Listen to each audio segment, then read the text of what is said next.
సజీవ వాహిని ఇది సత్య ప్రకాశిని. దేవుని పరిశుద్ధ నామానికి మహిమ కలుగునుగాక.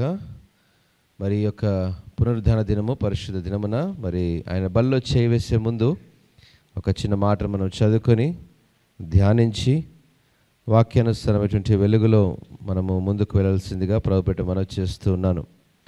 చూద్దాం. తెస్సలోనికి రాసినటువంటి 2వ పత్రిక, అపోస్తలుడైన పౌలు తెస్సలోనికే సంఘానికి రాసినటువంటి 2వ పత్రిక. From the book of 2 Thessalonians chapter 13 we'll read the passage. అపోస్తలుడైన పౌలు తెస్సలోనికీలకు రాసిన 2వ పత్రిక మరి 2వ అధ్యాయము 13వ వచనం నుండి కొన్ని లేఖన భాగాల్ని మనం చదువుకొని మనం ముందుకు వెళ్దాం. ప్రభు వలన ప్రేమింపబడిన సహోదరులారా, ఆత్మ మిమ్మును పరిశుద్ధపరచుట వలనను మీరు సత్యమును నమ్ముట వలనను రక్షణ పొందుటకు దేవుడు ఆది నుండి మిమ్మును ఏర్పరచుకొనెను గనుక మేము మిమ్మల్ని బట్టి ఎల్లప్పుడూ దేవునికి కృతజ్ఞతాస్తుతులు చెల్లింప బద్ధులమై ఉన్నాము. మీరు ఇలాగున రక్షింపబడి మన ప్రభువైన యేసుక్రీస్తు యొక్క మహిమను పొందవలనని ఆయన మా సువార్త వలన మిమ్మును పిలిచెను. ఎంత చక్కగా ఈ మాటలు రాయబడ్డాయి కదండి. 15వ వచనం చూద్దాము. కాబట్టి సహోదరులారా, నిలకడగా ఉండి మా నోటి వలనైనను మా పత్రిక వలనైనను మీకు బోధింపబడిన విధులను చేపట్టుడి. మొదటి భాగంలో ఈ లేఖన భాగం మనం చూస్తున్నప్పుడు అపోస్తలుడైన పౌలు తెస్సలోనికయ అనేటువంటి ఒక చిన్న సంఘం, అది వెరీ స్మాల్ చర్చ్. ఆ దినాల్లో తెస్సలోనికి అనేటువంటి ఒక పట్టణంలో ఉన్నటువంటి తెస్సలోనికయ అనేటువంటి సంఘానికి లేఖన రాస్తున్నాడు. చిన్న పట్టణము, చిన్న సంఘము, వెరీ స్మాల్ చర్చ్.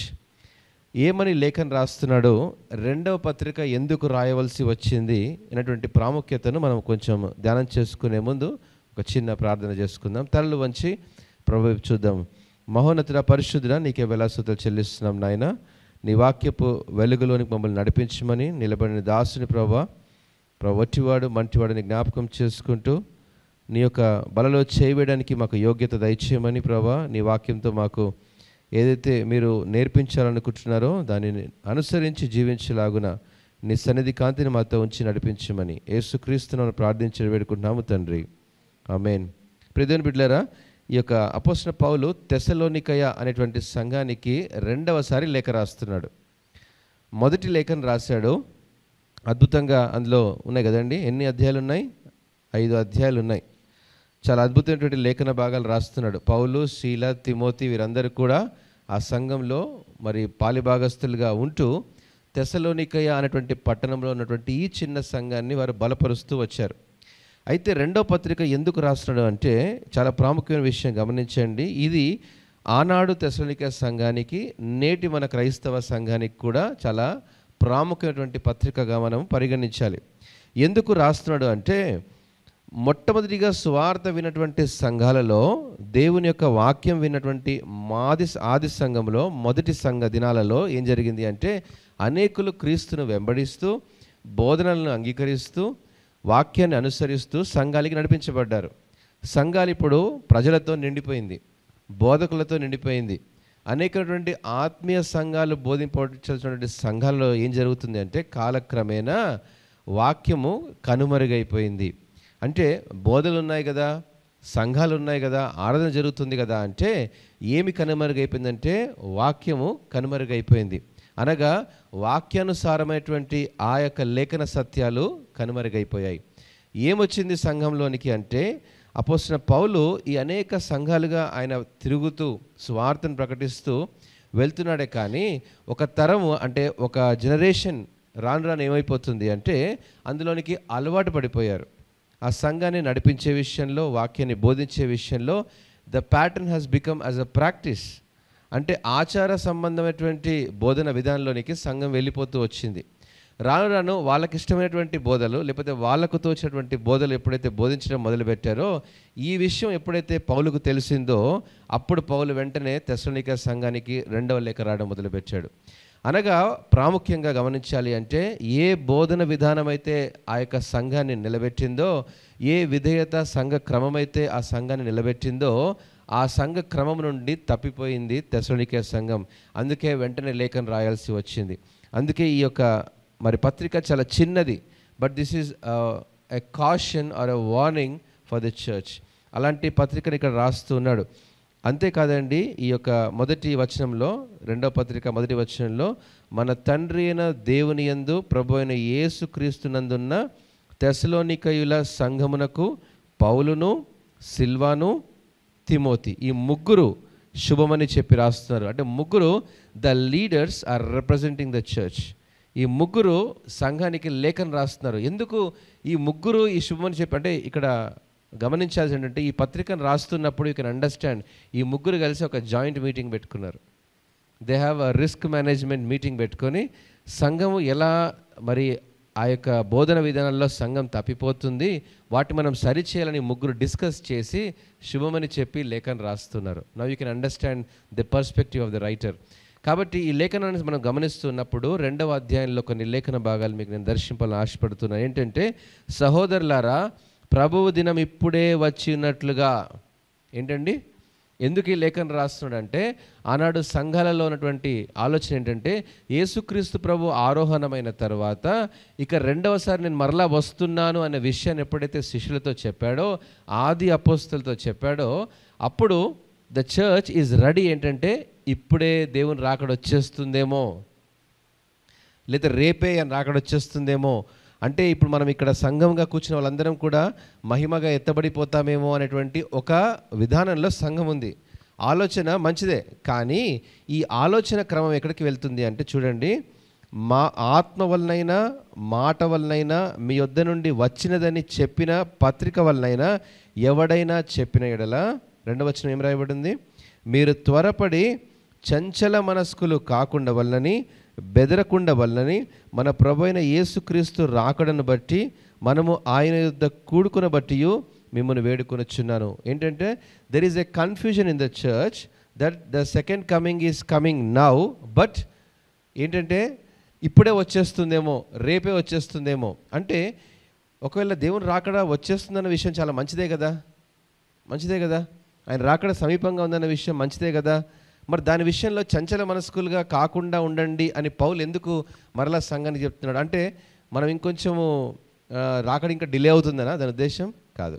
ఒకవేళ రాకడ ఇంకొంచెం టైం పడుతుందేమో అని కాదు. విషయం ఏంటంటే, ఆనాడు ఆది సంఘాన్ని నిర్మించేటప్పుడు ఒకవేళ దేవుని రాకడ ఆయన ఆరోహణమైన నెక్స్ట్ డేనే వచ్చిందనుకోండి, అప్పుడు సంఘం ఎందుకు, సంఘ ప్రణాళిక ఎందుకు, సంఘ దర్శనం ఎందుకు, సంఘ క్రమం ఎందుకు, ఈ సువార్తనంతా మనం ప్రకటించవలసిన అవసరత ఎందుకు కదా. కాబట్టి ఆ దినాల్లో సంఘం యొక్క ప్రాముఖ్యత ఏంటి అంటే, రాకడ కొరకు సిద్ధపడేటువంటి ఆలోచన మనకు ఉన్నప్పటికీ కూడా మన బాధ్యత ఏంటో కూడా మనము నిర్వర్తించాలి. We should be obedient towards the things that what God has given to us. మనకి ఏ పని తప్పచెప్పాడో, ఏ భారం అయితే ఇచ్చాడో దాని మీద మనసు పెట్టకుండా ఏం చేస్తున్నామంటే, మనము ఇక ఆయన రాకడ వచ్చేస్తుందని చెప్పి ఏం చేస్తున్నాము, వారికి వారే ఉంటూ, వారే వర్గాలు చేసుకుంటూ, వారే సంఘాలు బిల్డ్ చేసుకుంటూ సువార్తను ముందుకు తీసుకొని వెళ్ళేటువంటి సంఘాలుగా లేవు అన్న సంగతిని ఇక్కడ జ్ఞాపకం చేస్తున్నాడు. అందుకే అంటా ఉన్నాడు, 3వ వచనంలో రాశాడు ఏంటంటే, మొదట భ్రష్టత్వము సంభవించి నాశనపుత్రుడగు పాపపురుషుడు బయలుపడితేనే కానీ ఆ దినము రాదు. ఏంటంటే, సంఘములో అనేక విధమైనటువంటి తప్పుడు బోధలు వస్తాయి, సంఘములో అబద్ధ బోధకులు వస్తారు, సంఘంలో వాక్యం కరువవుతుంది. సంఘంలో ఎవరైతే రక్షించబడి ఈ యొక్క సంఘాన్ని నడిపించబడతారో, మొదటివారు కడపటివారుగా, కడపటివారు మొదటివారుగా, ఈ రీతిగా సంఘము ఈ రీతిగా విచ్ఛిన్నమైనటువంటి దినాలు రాబోతున్నాయి. ఆ దినం వస్తేనే కానీ దేవుని రాకడ రాదు అన్న విషయాన్ని జ్ఞాపకం చేస్తున్నాడు. అంటే ఈ యొక్క విషయాన్ని మనము జాగ్రత్తగా గమనిస్తున్నప్పుడు గమనించాలి ప్రియమైన బిడ్డలారా, సంఘాన్ని రాకడ కొరకు సిద్ధము చేసేటువంటి వారముగా సంఘం సిద్ధపడినప్పుడే ఆయన రాకడ వస్తుంది.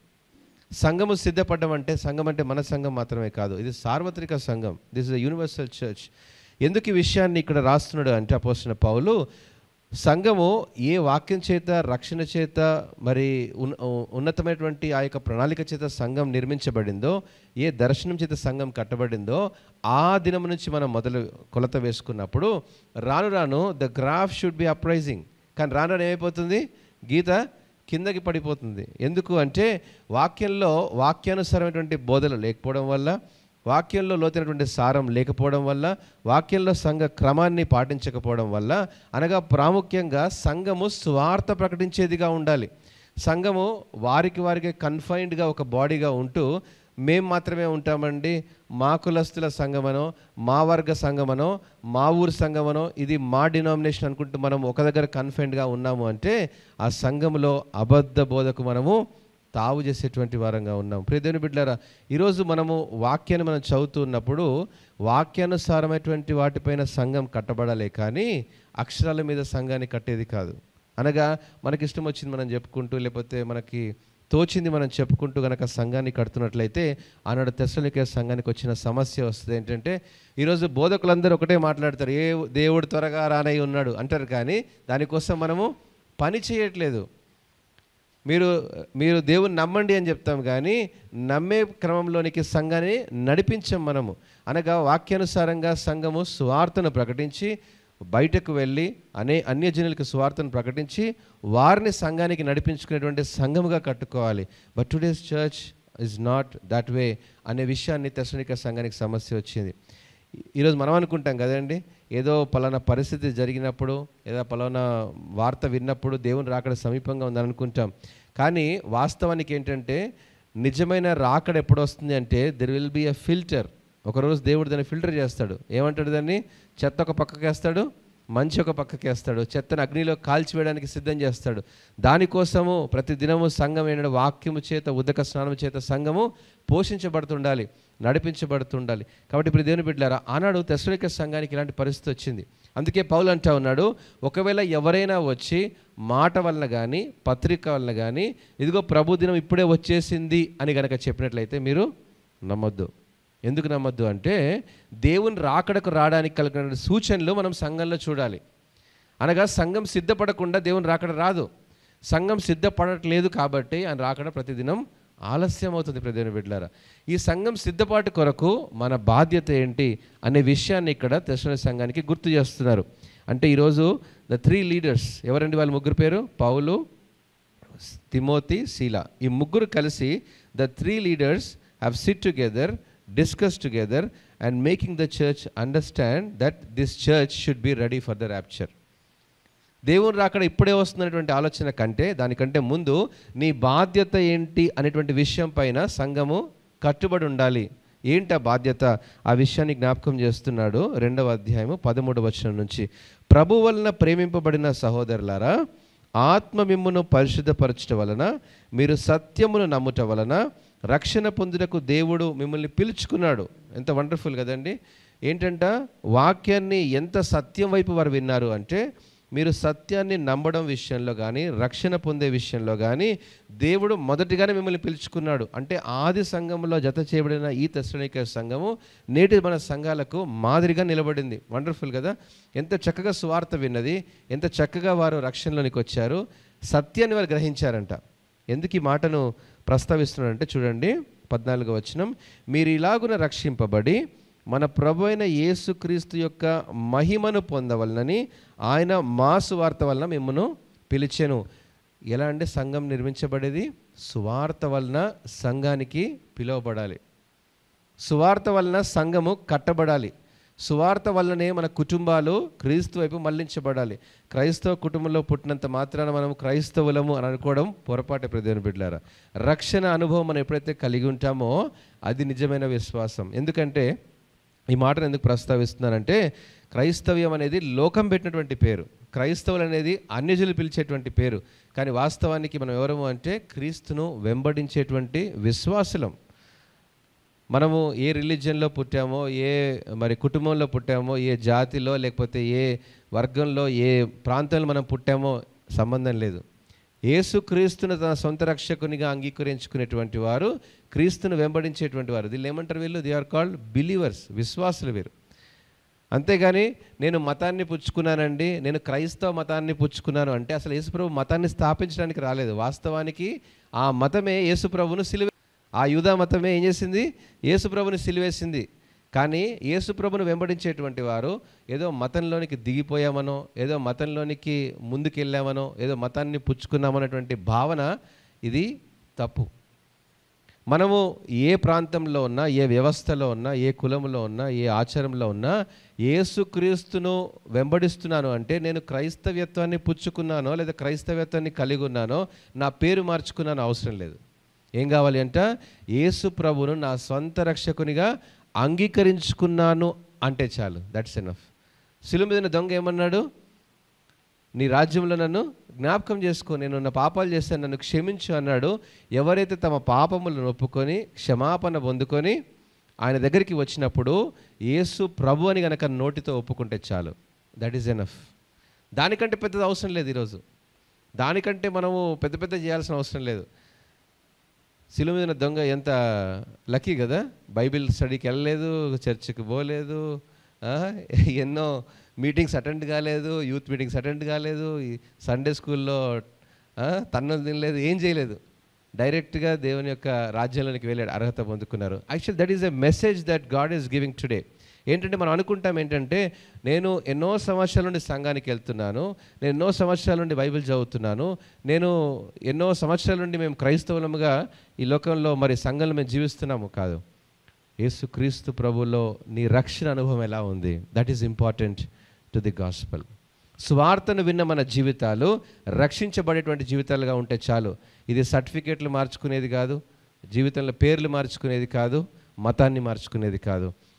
నేనే మార్గం, సత్యం, జీవం అని చెప్పినటువంటి ఆ యేసుక్రీస్తు ప్రభులో ఆ మార్గంలో నడవాలి, ఆ సత్యాన్ని అనుసరించాలి, ఆ జీవంలోనికి మనం ప్రవేశించాలి అన్నటువంటి ఆ విశ్వాస క్రమంలో ఆనాడు ఆదిమ సంఘం కట్టబడింది. ప్రియమైన బిడ్డలారా, అలాంటి నేటి మన సంఘాలుగా ఉండాలి. The today's church has become more corporate కదండి. ఏంటంటే మరి మనం కొన్ని దినాలు కనుక, కొన్ని సంవత్సరాలు కనుక వెనక్కి వెళ్ళి చూసినట్లయితే, అంటే మరి హెబ్రోన్ కానీ, బ్యాప్టిస్ట్ కానీ, లూథరన్, మెథడిస్ట్ ఈ సంఘాలు స్థాపించబడిన దినాల్లో మనం చూసినట్లయితే ఆనాడు సేవకులు ఏం చేసేవాళ్ళంటే వీధుల్లోకి వెళ్ళి స్వార్థ చెప్పేవాళ్ళు. ఇంటింటికి వెళ్ళి చర్చికి రండి అయ్యా, మీరు నమ్ముకోండి అని పిలిచేవారు. ఈరోజు పిలవాల్సిన అవసరం లేదు కదండి, వాట్సాప్లో ఒక మెసేజ్ పంపించేస్తే చాలు. But today's church has become ఏంటంటే వారి తల్లిదండ్రులు బాగా చక్కగా వారు బిల్డ్ చేశారు చర్చిని, ఇప్పుడు పిల్లలు ఏం చేస్తున్నారు? దాన్ని కంటిన్యూ చేస్తున్నారు. అంటే రాను రాను సంఘం ఎలా ఎదుగుతుంది అంటే సంఘంలో సువార్త కనుమరుగైపోయింది. ఎవరు సువార్త చేయడానికి ఇష్టపడట్లేదు. ఇప్పుడు వీధుల్లోకి వెళ్ళి సువార్త చెప్పమంటే అలాంటి పనులు మేము చేయం. We want stage, we want AC church, we want high corporate outcome. మంచి మేము ఒక సాలిడిఫైడ్ చర్చ్ మేము బిల్డ్ చేసుకోవాలి, ఒక మంచి ఎల్ఈడి స్క్రీన్స్ మాకు ఉండాలి, లేకపోతే మంచి లగ్జరీ కార్స్లో మేము తిరగాలి. Nobody is putting that effort for the gospel. ఈరోజు సంఘంలో అభివృద్ధి అని అనుకుంటున్నాం, కానీ ఇదే సంఘంలో ఉన్నటువంటి క్రమం నుంచి తప్పిపోవడం ప్రియమైన బిడ్డలారా. సో ఈరోజు సంఘంలో మనకి ఎన్ని వసతులు ఉన్నా, ఎన్ని వనరులు ఉన్నా, ఎన్ని అవకాశాలు ఉన్నా, so many facilities though you have, but our priorities should be gospel. మనము ఎంత ఉన్నతమైన స్థాయిలో మనకు ఉన్నప్పటికీ కూడా, ఒకవేళ మనకి కోట్ల రూపాయల సంఘానికి కానుకలుగా మరి సంఘం పోషించబడుతున్నప్పటికీ కూడా ఆ డబ్బు ఎవరి కోసం ఇచ్చారు? మీరందరూ కానుకలు ఇచ్చారనుకోండి, మీరందరూ దేనికోసం ఇచ్చారు? నేను కూర్చొని బిర్యానీ తినడానికా? కాదు. నేను లగ్జరీగా ఫ్లైట్లో తినడానికా? కాదు. ఈ యొక్క కానుకలు సంఘానికి ఇచ్చే దేనికోసము అంటే పరిచర్య కోసం, సంఘ అభివృద్ధి కోసం.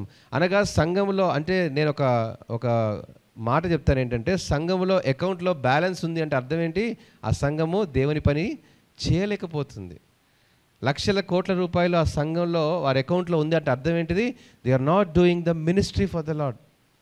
ఆనాడు ఆదిమ సంఘము ఎలా ఉందండి అంటే ఉన్నవారి దగ్గర తీసుకొని లేని వారికి ఇచ్చినటువంటి సంఘముగా నిలబడింది. ఆనాడు ఆదిమ సంఘము మాసిదోనియా, అకయ, తెస్సలోనికే లాంటి సంఘాలు ఏం చేశాయి? వారికి వచ్చినటువంటి కానుకల్ని రూరల్ చర్చెస్లో, ఇంకడైతే అన్డెవలప్డ్ చర్చెస్ అయితే ఉన్నాయో అక్కడికి పంపించి వారిని బిల్డ్ చేసుకుంటూ వచ్చింది. సువార్థికుల్ని లేపి, సువార్థికుల్ని పోషించడానికి సంఘము ఒక మాదిరికరంగా నిలబడింది. అలా ఎదుగుతున్న సంఘము క్రమక్రమేణా రాను ఏమైపోయింది అంటే వీటిని పక్కన పెట్టి వారికి ఇష్టమైనటువంటి బోధనలోనికి వెళ్ళిపోయింది. కాబట్టి అందుకే పౌలు అంటా ఉన్నాడు, మాట వలన కానీ పత్రిక వలన కానీ ఎవడైనా వచ్చి ప్రభుదినం ఇప్పుడే వచ్చేసింది అంటే నమ్మద్దు. ఎందుకంటే సంఘం సువార్త వలన కట్టబడుతూ ఉండాలి, సువార్త వలన పోషించబడుతూ ఉండాలి, సత్యము చేత నింపబడుతూ ఉండాలి. అబద్ధ బోధకులు మొదలైనటువంటి ఈ సంఘముగా ఎలా ఉంది అంటే చూడండి, 2వ అధ్యాయము 2వ అధ్యాయము 7వ వచనం మనం చూద్దామండి. ఏమని? ధర్మ విరోధ సంబంధమైన మర్మము ఇప్పటికే క్రియ చేయుచున్నది కానీ ఇది వరకు అడ్డగించుచున్నవాడు మధ్య నుండి తీసివేయబడు వరకే అడ్డగించును. అప్పుడు ఆ ధర్మ విరోధి బయలుపరచబడును. ప్రభువైన యేసు తన నోటి ఊపిరి చేత వాటిని సంహరించి తన ఆగమన ప్రకాశము చేత నాశనము చేయును. నోటి ఊపిరి అంటే ఏంటండి? ఆయన మాట అంటే వాక్యం. వాక్యం చేత సంఘం మరలా ఖండించబడి, బోధించబడి, హెచ్చరించబడి, సంఘం మరలా ప్రక్షాళన చేయబడినప్పుడే ఆయన రాకడొస్తుందంట. హల్లెలూయా. కాబట్టి ఈరోజు మనము ఈ నేటి మన ఆధునిక వ్యవస్థలో, ది మోడర్న్ చర్చెస్లో మనం చెప్పాల్సినటువంటి విషయం ఏంటి అంటే, ఈరోజు వాక్యానుసారంగా సంఘం కడుతూ ఉన్నామా అనేటువంటి బోధనలు కావాలి. సువార్త కోసం సంఘము బయటకు రావాలి. అనేక ప్రాంతాల్లో సువార్త ఆగిపోతుంది అంటే కారణము వారెవరూ ఆపట్లేదు, మనమే చేయట్లేదు. ప్రియదేవుని బిడ్డలారా, వీఆర్ నాట్ డూయింగ్. మనం ఎంతసేపు కూడా we are always want to do a church in a confined zone. చాలా కంఫర్ట్ జోన్లో మనం చేయాలని ఆశపడుతుంటాం, కానీ ఆదిమ సంఘం అలా ఆశించలేదు. 9వ వచనం చూద్దాం.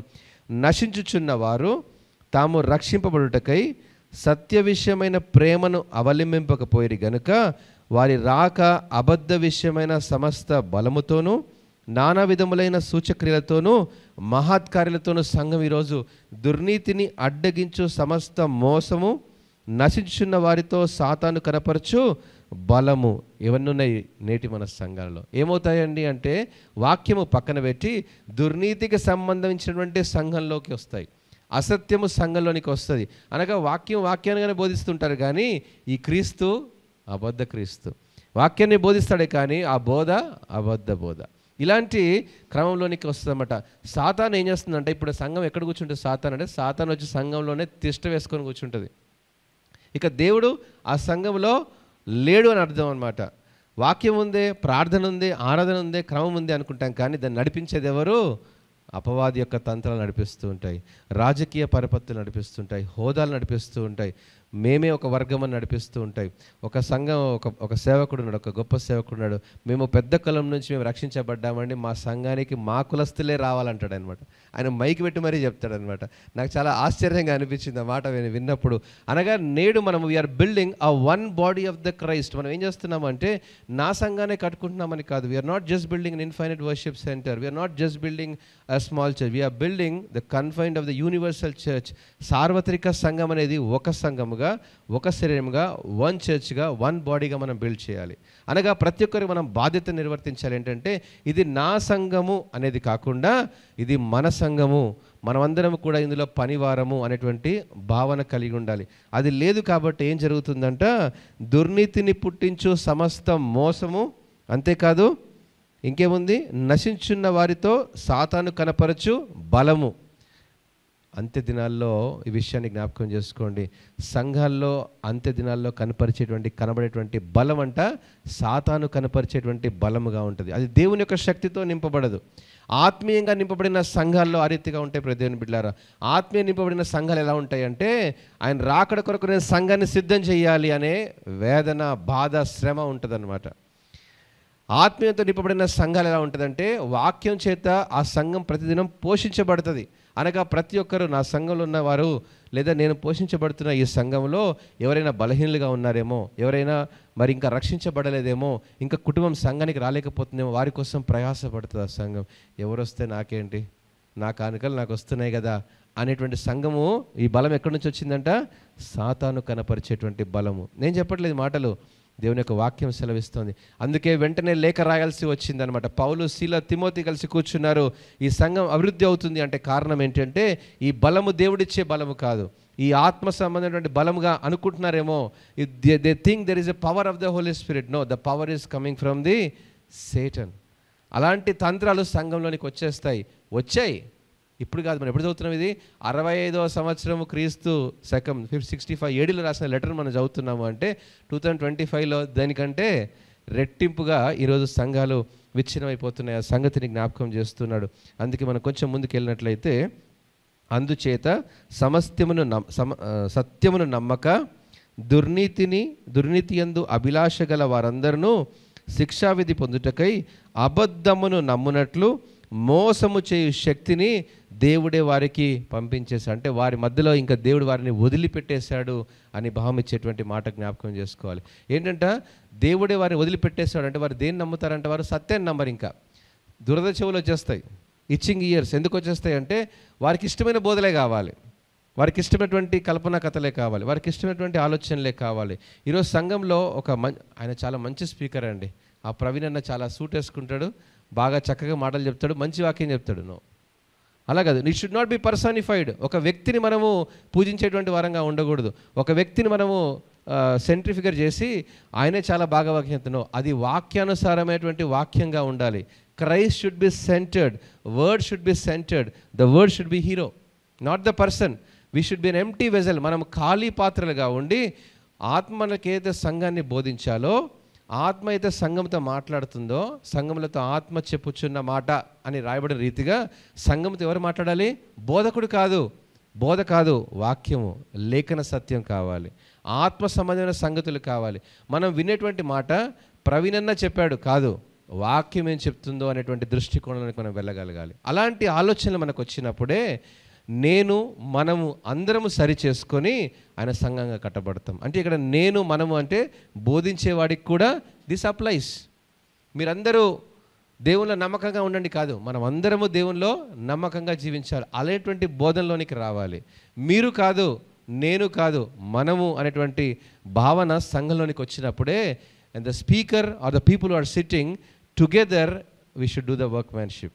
అలాంటి బోధనలోనికి రావాలి. కాబట్టే అపోస్తలుడైన పౌలు అంటున్నాడు 2వ అధ్యాయము 16వ వచనంలో, మన ప్రభు అయిన యేసుక్రీస్తు మనలను ప్రేమించి కృపచేత నిత్యమైన ఆదరణ శుభ నిరీక్షణయు అనుగ్రహించి మన తండ్రి అయిన దేవుడును మీ హృదయములను అనుసరించి ప్రతి సత్కార్యమందు ప్రతి సద్వాక్యమందు మిమ్మల్ని స్థిరపరచాలి, మిమ్మల్ని బలపరచాలి అనేటువంటి మాటలతో ఈ యొక్క లేఖన భాగాలు ముందుకు తీసుకుని వెళ్తున్నాడు. కాబట్టి 3వ అధ్యాయంలో కొన్ని లేఖన భాగాలు చదువుకొని మనం ముందుకు వెళ్దాం. ప్రియమైన బిడ్డలారా చూడండి, let's read the 3rd chapter. తుదకు సహోదరులారా, మీలో జరుగుచున్న ప్రకారము ప్రభువాక్యము శీఘ్రముగా వ్యాపించి మహిమపరచబడు నిమిత్తము మేము మూర్ఖులైన దుష్ట మనుషుల చేతిలో నుండి తప్పింపబడు నిమిత్తము మా కొరకు ప్రార్థించుడి.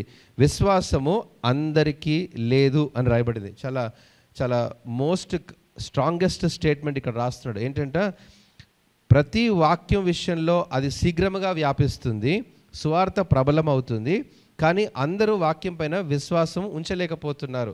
ఎందుకు అంటే మనం కొంచెం ముందుకు వెళ్దామండి. అయితే ప్రభువు నమ్మదగిన వాడు, ఆయన మిమ్మల్ని స్థిరపరచి దుష్టత్వము నుండి కాపాడును. మేము మీకు ఆజ్ఞాపించు వాటిని మీరు చేయుచున్నారనియు ఇక చేయుదురనియు ప్రభునందు మిమ్మల్ని గురించి నమ్మకము కలిగి ఉన్నాము.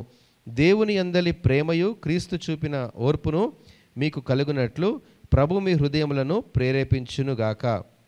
ఈ యొక్క మాట మనం చదువుతున్నప్పుడు ఈ లేఖన భాగాల్లో గమనించిన ప్రియమైన బిడ్డలారా, this is advancing the gospel. ఎప్పుడైతే మనం సువార్తను ముందుకు తీసుకొని వెళ్తూ ఉంటామో శ్రమలు వస్తాయి, ఆటంకాలు వస్తాయి, ఇబ్బందులు వస్తాయి.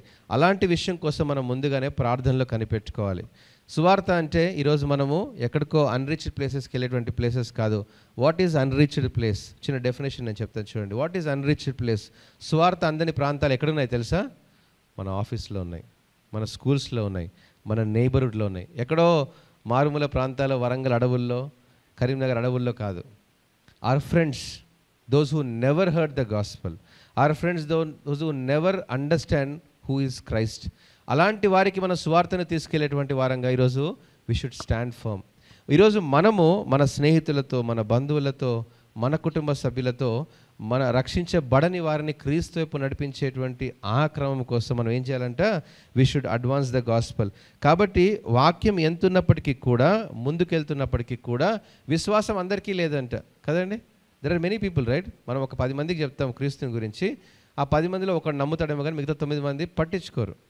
ఎందుకు పట్టించుకోరంటే they don't believe in the word of God. కాబట్టి దీని గురించి కొంచెం ముందుకెళ్ళినట్లయితే ఈ యొక్క 4-5 వచనాల్లో ఏమని మాట్లాడతారంటే we should be obedient in the love of Christ.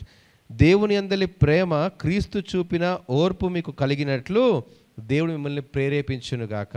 ఈరోజు నేను అంటా ఉన్నాను, చాలాసార్లు బహుశా మీకు సువార్త చెప్పే విషయంలో కొన్నిసార్లు ఓపిక మనకు ఉండదు. ఒక 4 సార్లు చెప్తే 5 సార్లు ఏమంటామంటే వాళ్ళు వినరండి, వాళ్ళు మూర్ఖులు, వాళ్ళు ఊరికే దేవుని వ్యతిరేకిస్తారు, తిడుతుంటారు, పర్లేదు.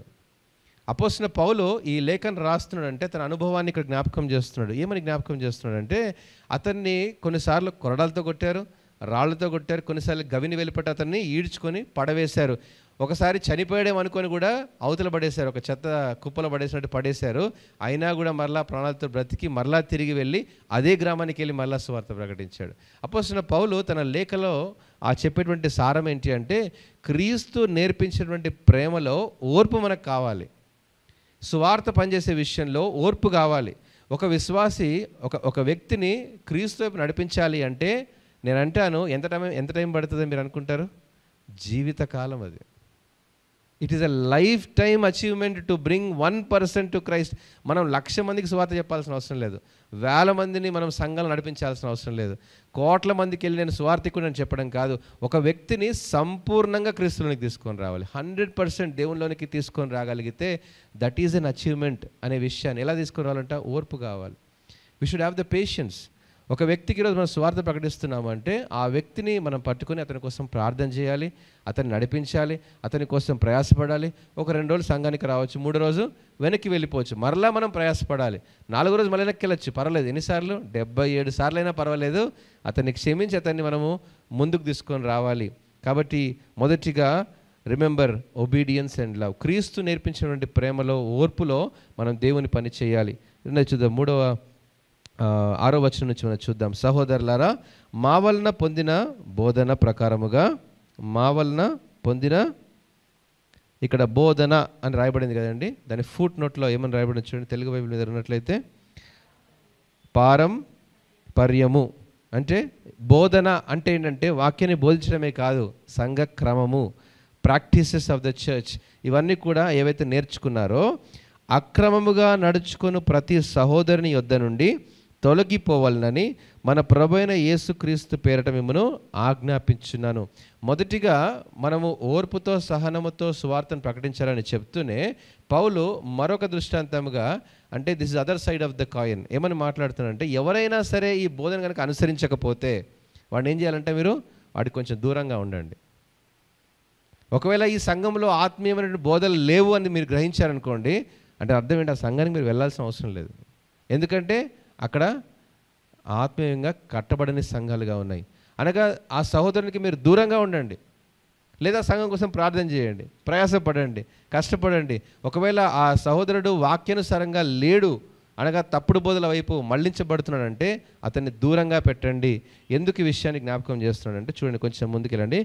ఏలాగు మమ్మును పోలి నడుచుకున్న వలనో మీకే తెలియను, మేము మీ మధ్యను అక్రమముగా నడుచుకునలేదు, ఎవని యొద్దను ఉచితముగా ఆహారము పుచ్చుకునలేదు, మేము మీలో ఎవనికిని భారముగా ఉండకూడదని ప్రయాసముతోనూ కష్టముతోనూ రాత్రింబగళ్ళు పని చేయొచ్చు జీవనము చేసితిమి.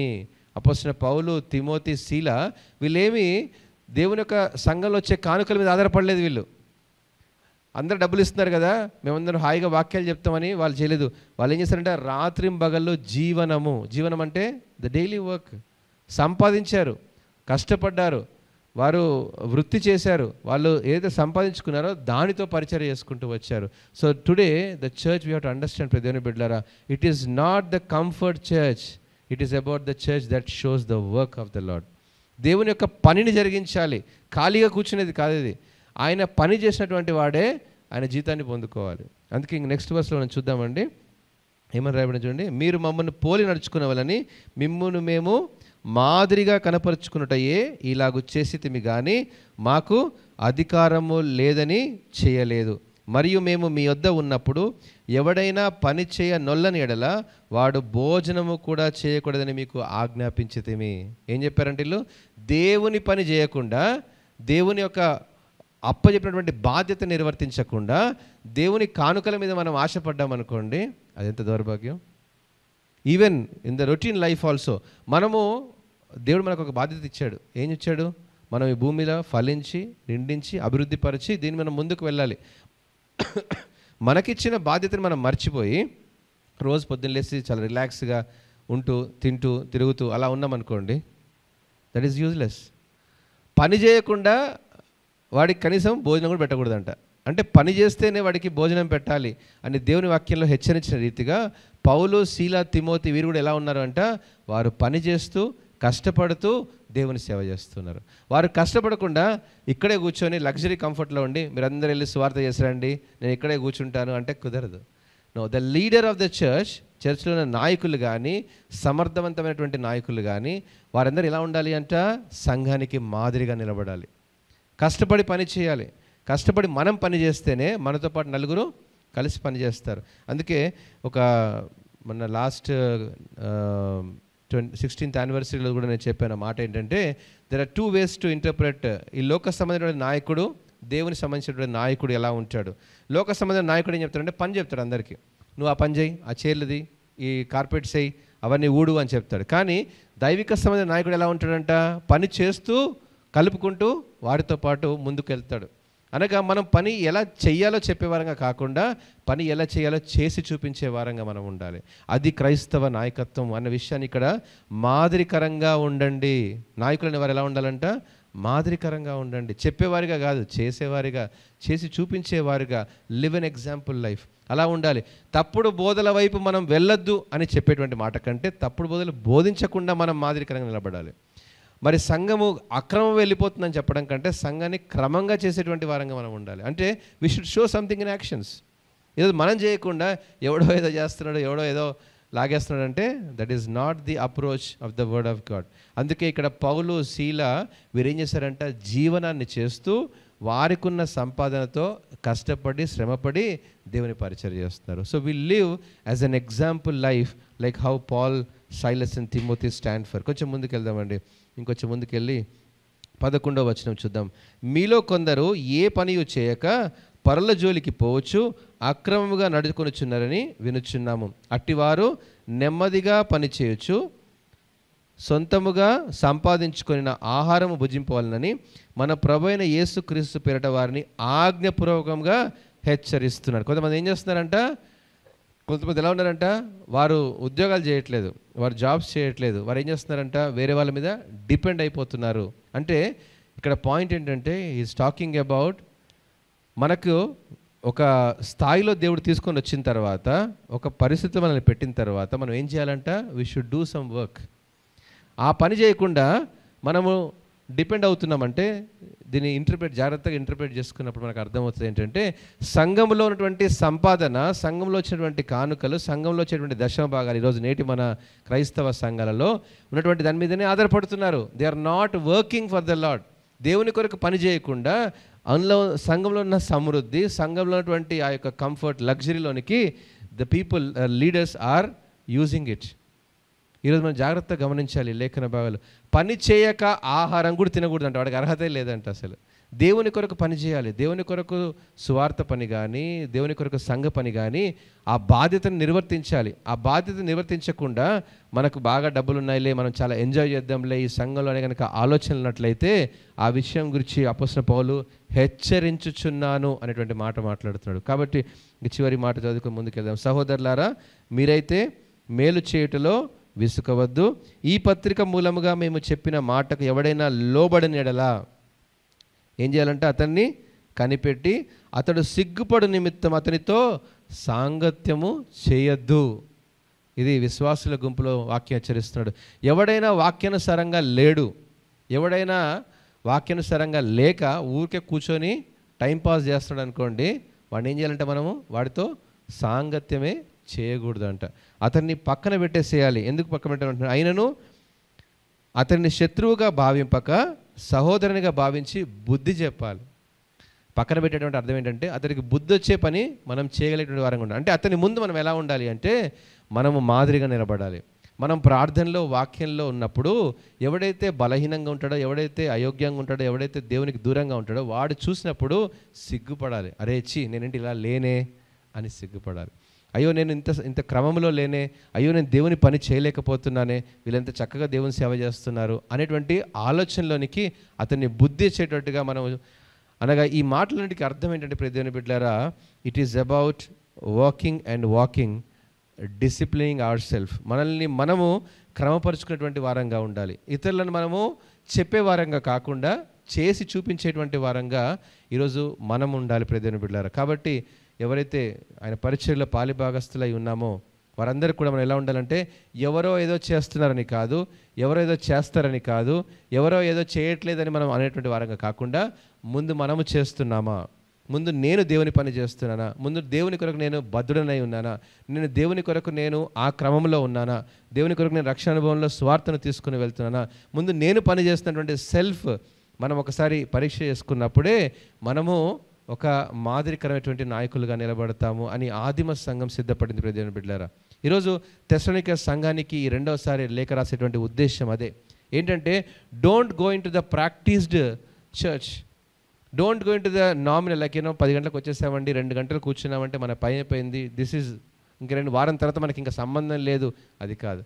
ఈ 2 గంటలు నేర్చుకున్నటువంటి ఏదైతే మాట ఉందో అది మరలా ఒకవేళ ప్రభు రాకడ ఆలస్యమైతే మరలా కూడుకునేంత వరకు కూడా దీన్ని మనం అనుసరించేటువంటి వారంగా ఉండాలి, దీన్ని మనం ప్రాక్టీస్ చేసేటువంటి వారంగా ఉండాలి, దీన్ని రుజువుగా మరి చేసి చూపించేటువంటి వారంగా నిలబడి దాని కొరకే సాక్ష్యార్థమై మహిమకరంగా ఉండేటువంటి బిడ్డలముగా నీవు నేను ఉండాలని వాక్యం చేత ఈరోజు అపోస్తలుడైన పౌలు తిమోతి, శీల, తెస్సలోనికే పత్రిక ద్వారా హెచ్చరిస్తున్నాడు. కాబట్టి నేటి మన సంఘాలలో let's do little take away. ప్రియమైన బిడ్డలారా, ఈరోజు మన విశ్వాస జీవితంలో ఆత్మీయ బోధల విషయంలో ఎవరో బోధించట్లేదు అనేయడం కాకుండా ఈరోజు మనము ఆత్మీయ బోధనలో ఉన్నామా అని పరీక్ష చేసుకోవాలి. ఏదో సంఘం పాడైపోయింది అనేటువంటి మాట కాకుండా నేటి మన సంఘం ఎలా ఉంది, మన సంఘం ఎలా ఉంది అని ఒకసారి ప్రశ్న వేసుకుంటూ ఉండాలి. ఎవరో ప్రార్థన చేయట్లేదు అనేటువంటి ఆలోచన కంటే అసలు ముందు నేను ప్రార్థన చేస్తున్నానా అనేటువంటి దృష్టికోణంలోనికి మనం వెళ్ళగలగాలి. ఎవరో వాక్యాన్ని అనుసరించి జీవించలేకపోతున్నారు అనం కంటే అసలు ముందు నేను వాక్యాన్ని అనుసరించి జీవిస్తున్నానని వ్యక్తిగత ప్రశ్న వేసుకుని జీవించాలి. ఎక్కడో దేవుని రాకడ వచ్చేస్తుందని పడలేకపోతున్నారు అనడం కంటే ముందు నేను వ్యక్తిగతంగా దేవుని రాకడ కొరకు సిద్ధపడ్డానా అని ప్రశ్న వేసుకోవాలి. ఒకవేళ రాత్రి కాల సమయంలో రాకడ కనుక వచ్చినట్లయితే నేను ఎత్తబడే గుంపులో ఉంటానా, మనల్ని మనం ప్రశ్న వేసుకోవాలి. Can I be raptured in the midst of the sky in the blink of an eye అని రాయబడింది బైబిల్లో.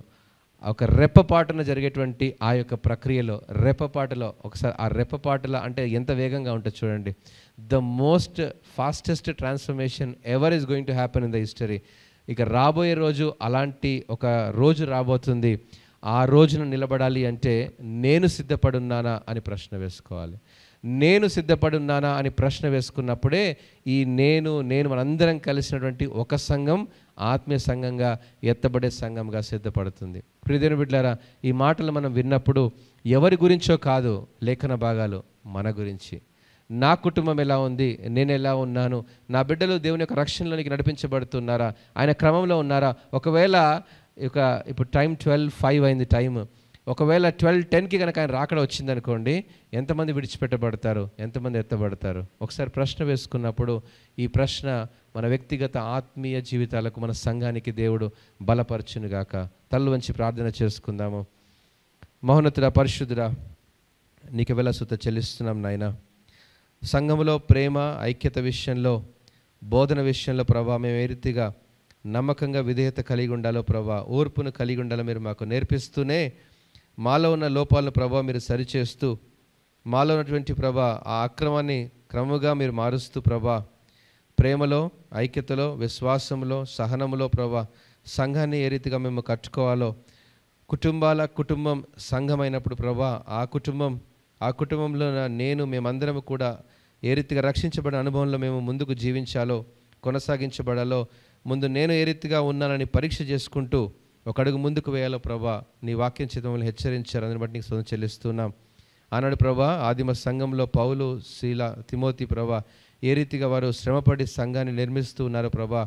మరి మా సంఘాల్లో, నేటి మా క్రైస్తవ సంఘాలలో ప్రభా ఈ వాక్యము చేత, ఉదక స్నానము చేత ప్రతిదినం సంఘం పోషించబడుతున్నప్పుడు ప్రతి విశ్వాసి ప్రభా నాయన వెనుకంజ వేయక నీ వాక్యానుసారమైనటువంటి జీవితంగా జీవించలాగిన సహాయం దయచేయండి. నామకార్థపు విశ్వాసం వ్యర్థమని మీరు బోధిస్తున్నారు నాయన. అవును ప్రభా, నామకార్థపు విశ్వాసం అవసరం లేదు, అది పనికిరాదు, ఒకనాడు అగ్ని చేత కాల్చివేయబడుతుంది ప్రభా. నమ్మకమైనటువంటి వాక్యం అనే పునాది మీద కట్టబడేటువంటి సంఘముగా, మా కుటుంబాలుగా, మా జీవితాలుగా మీ సహాయం దయచేయమని అడుగుచున్నాం. ప్రతిదినం వాక్యము చేత, ప్రార్థన చేత మేము కట్టుకుంటూ ప్రభా నాయన నీ సంఘములో మా కుటుంబాలని కట్టుకుంటూ సహవాసంలోని కుటుంబాలను ప్రభా మా కుటుంబాలను కట్టుకుంటూ ప్రతి ఒక్కరం ప్రభా నీ రాకడ కొరకు వేగిరపడేటువంటి వారముగా అక్షయతను ధరించుకునేటువంటి ఆ రోజు కోసం ప్రభా ఘనహీనమైనది ఘనముగా మార్చేటువంటి ఆ రోజు కోసం మమ్మల్ని సిద్ధపరచమని అడుగుచున్నాం నాయన.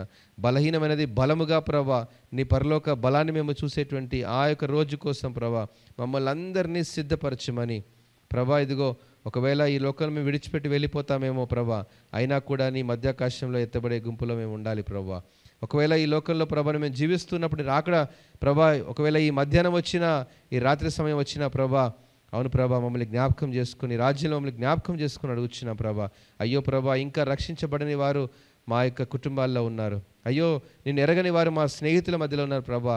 వాటి కోసం కొందరినైనా అగ్నిలో నుంచి ప్రభా వారిని లాగి ప్రభా నీ రాజ్యంలోనికి నడిపించేటువంటి భారము బాధ్యత మా అందరికీ దయచేయమని, ప్రతి ఒక్కరం నీ కొరకై మేము పనిచేసి ఆహారము తినేటువంటి అర్హతను పొందుకునేలాగా నీ సహాయం దయచేయమని ప్రభా. మా జీవనాన్ని కొనసాగిస్తూ ఎవరైతే ప్రభా మరి మంచి జాబ్స్ చేస్తూ ప్రభా నాయన మరి అఫీషియల్స్గా ప్రొఫెషనల్స్గా ప్రభా నాయన వారు మంచి మరి స్థాయిలో ఉండి వారి బాధ్యతను నిర్వర్తిస్తూ ఉన్నప్పటికీ కూడా నీ సేవ చేస్తున్న బిడ్డల్ని జ్ఞాపకం చేసుకోండి ప్రభా నాయన. వారిని కూడా మెండుగా దీవించి వారు చేస్తున్న ప్రతి పరిచర్యను ప్రభా మీరే ఫలభరితం చేయమని ప్రభా నాయన. ఆ రీతిగా ఈ పరిచర్య కొనసాగునట్లు మేమందరం మాదిరికరంగా నిలబడలాగున సహాయం దయచేయమని ప్రభా. నీ వాక్యాన్ని బోధించేవారు నాయకులు మరి ప్రభా నాయన ఎవరైతే సంఘంలో ఉన్నారు ప్రభా నాయన నీ బిడ్డల్ని ప్రభా మరొకసారి పరిచర్య చేసే పరిచారకుల్ని ప్రతి ఒక్కరిని ప్రభా మీరు జ్ఞాపకం చేసుకొని దీవించి చేస్తున్న పరిచర్య వ్యర్థం కాకుండా ప్రభా మాదిరికరమైన జీవితాలుగా ఉండేలాగున నీ సహాయమును నీ సన్నిధిని బిడ్డల మీద ఆత్మాభిషేకం దయచేసి ప్రతి ఒక్కరిని పేరు పేరున దీవించి ఆస్వాదించమని, వాక్యం విన్న ప్రతి ఒక్కరిని యొక్క జీవితాలు నీరు కట్టి ఫలింపచేయమని యేసుక్రీస్తును ప్రార్థించి వేడుకుంటున్నాము తండ్రి. Amen amen.